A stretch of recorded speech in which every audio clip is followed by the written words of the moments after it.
দেখেন তো আমাদের মাহফিলে লেখা থাকে নারে তাকবীর আল্লাহু আকবার, নারে রিসালাত ইয়া রাসূলুল্লাহ। এখানে কি আছে?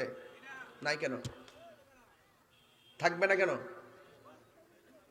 অতিথির নাম দিবেন, বক্তার নাম দিবেন, এত সুন্দর চেয়ার দিবেন, প্যান্ডেল দিবেন, সাজাইবেন, আর যার নামের আলোচনা হবে।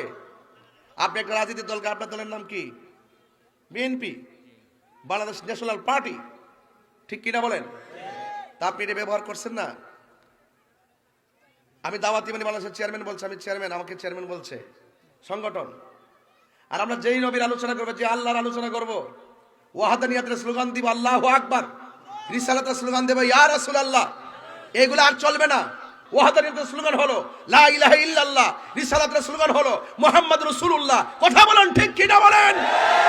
যার নামের আলোচনা হবে, যার নামের শান গাওয়া হবে, যার নামের জিকির করা হবে, যার নামের বন্দনা গাওয়া হবে, সেই স্লোগান দিতে আপনার হীনমন্যতা কেন? এগুলো দূর করতে হবে। হাতে হাত রাখুন, কাঁধে কাঁধ রাখুন, ইনশাআল্লাহ রাজপথ থেকে সংসদ পর্যন্ত উলামায়ে কেরাম কাঁপায়া দেব। কথা বলেন ঠিক না বেঠিক?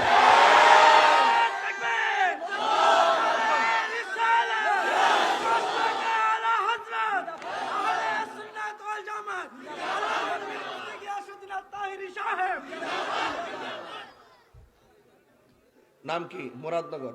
নাম কি? এটা সুন্নি অধ্যুষিত এরিয়া, আহলুস সুন্নাত ওয়াল জামাত সব। কথা বলেন ঠিক কিনা? কবরের প্রশ্ন কয়টা হবে? বলেন কবরের প্রশ্ন কয়টা হবে? এক নম্বর কি? রব মার রব্বুকা, তোমার রব কে? তাহলে স্লোগান তো আল্লাহরই দিমু। দুই নম্বর স্লোগান হলো ওয়ামা দিনুকা, তোমার ধর্ম কি? ইসলামটা আমাদেরকে আনছে কে? আল্লাহ না দিছে। ইতিহাস বুঝেন আপনারা? নামাজ যে 5 ওয়াক্ত পড়েন, নামাজের ভিতরে কেমনে রুকু করতে হবে, সাজদা করতে হবে, ওয়াক্ত কোনটা কোন সময়, এইগুলা কোরআনের মধ্যে উল্লেখ আছে। রাসূল বলেন সল্লু কামা রাআইতুমুনি উসাল্লি, তোমরা এমন ভাবে নামাজ পড়ো যেমন ভাবে আমি নবী নামাজ পড়ি। এইজন্য লাকাদ কানা লাকুম ফি রাসূলিল্লাহি উসওয়াতুন হাসানা, রাসূলুল্লাহ আমাদের জন্য মডেল, রাসূলুল্লাহ আমাদের জন্য আদর্শ। ওয়া রাফা'না লাকা যিকরাক, নবীর সম্মান আল্লাহ বাড়িয়েছেন। ইয়া আইয়ুহাল মুজাম্মিল, আল্লাহ বলেন হে কম্বল ওয়ালা, ইয়া আইয়ুহাল মুদাসসির, হে চাদর ওয়ালা, ওয়ালা সাওফা ইউতিকা রাব্বুকা ফাতারদা, হাসরের মাঠে আমি আল্লাহ আপনাকে এমন দেওয়া দিব, আপনি সন্তুষ্ট হয়ে উম্মতকে নিয়ে জান্নাতে চলে যাবেন। সেই নবীর প্রশ্ন কবরে আছে না নাই? ওয়ামা কুনতা তাকুলু ফি হাক্কি হাযা রাজুল, ওয়ামা কুনতা তাকুলু ফি হাযা রাজুল মুহাম্মদ, মুহাম্মদ সম্পর্কে তুমি কি বলতে? তাহলে কবরে নবীর প্রশ্ন আছে না নাই? এখানে নবীর স্লোগান দিতে অসুবিধা কোথায়?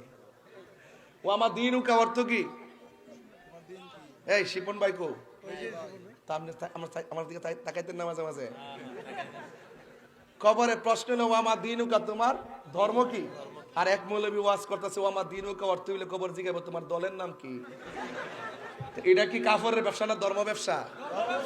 হ্যাঁ, কি সুন্দর করে ওয়াজি কইতাছে। একটা বুট দিলে 18 কোটি মুসল্লি নামাজ পড়লে যে সওয়াব, একটা বুট দিলে বলে এই সওয়াব।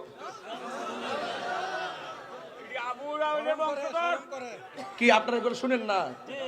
এগুলো আপনি এতদিন পরে বুঝছেন তো যে তাহিরি কে আর তারা কে?